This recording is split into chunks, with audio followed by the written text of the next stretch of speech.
The use of feedback is an important teaching practice utilised in primary schools. Feedback has been defined by Hattie and Timperley as information provided by an agent regarding an aspect of one's performance or understanding.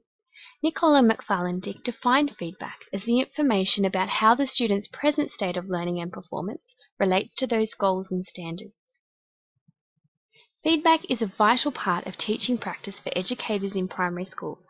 It is linked with formative assessment, particularly as formative assessment itself is intended to produce feedback and, in turn, improve student learning outcomes.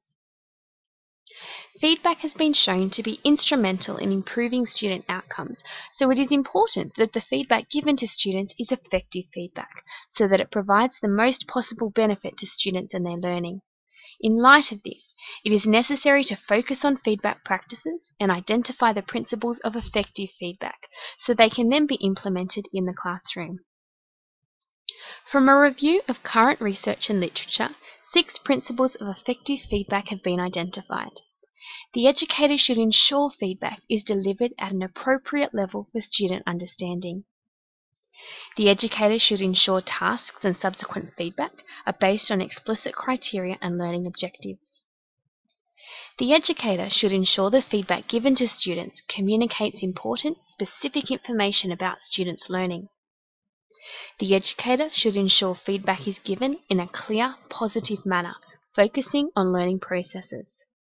The educator should ensure the feedback promotes self-assessment and reflection. And the educator should ensure feedback is relevant and informative, so it can be used to guide future teaching and learning. Feedback needs to be given and at an appropriate cognitive level, so students understand the feedback they receive.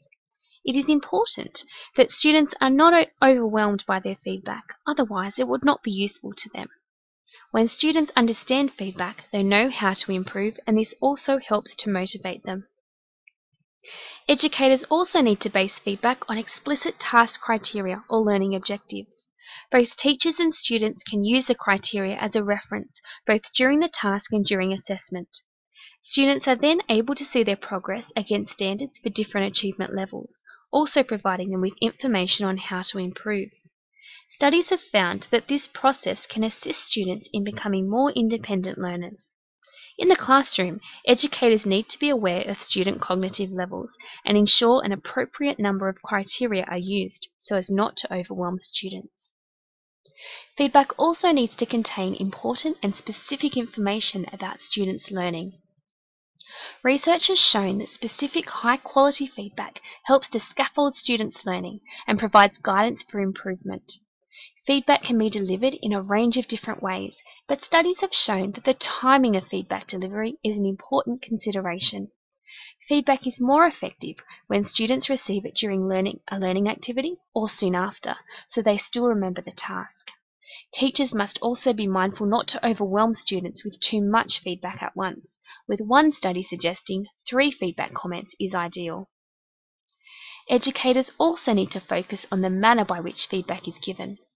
Studies found that when feedback was delivered in a positive manner, students were more accepting of it and more motivated to improve. These comments should be based on learning processes rather than simply an observation of students' work. It is also important to note that in other studies, students preferred verbal feedback in the form of conversation with their teachers over written feedback. There is a general consensus in the literature that teacher comments are more beneficial for students than marks or grades. Comments show students how to improve, while grades rank and compare students. Studies have also found that students largely ignore comments when they are also given marks or grades. Educators need to ensure feedback promotes student self-assessment, as this is a characteristic of an effective learner. Feedback affects students' motivational beliefs, and external feedback is a primary factor in this. Educators should encourage self-assessment by providing opportunities for students to practice and reflect on their work, for example, by finding their own errors or seeking specific feedback. Finally, feedback should be relevant and informative, so it can inform and guide future teaching and learning.